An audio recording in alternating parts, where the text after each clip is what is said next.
ambao nafikiri mwalimu Miguel Gamondi mwalimu mkubwa anapaswa kwenda kulifanyia kazi, sababu anakwenda kucheza mechi ngumu na watu ambao michuano mikubwa wameshacheza sana. Nafasi kama zile akuachi moja kambani, ya pili kambani. Kwa hiyo nafikiri changamoto yao ilikuwa kwenye defense, lakini pia kwenye kuattack.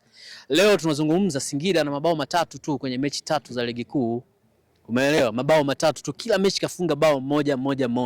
Kwa hiyo hapo pia ni sehemu ya kufanyia kazi ili angalau waone wanawezaje kutengeneza mabao mengi. Bao moja kuna siku naweza likikataa ina maana hiyo mechi hamjashinda.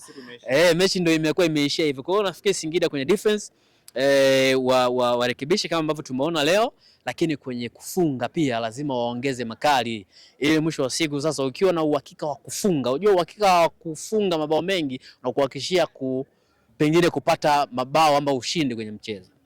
Mbona ukiwa na watu ambao wanaweza kufunga, lakini defense pia wanasemaga inakupa mataji ukiwa na defense bora. Kwa Singida nafikiri haya maeneo mawili ni ya kufanyia kazi huku ambako anaenda hasa kwenye michuano ya kimataifa.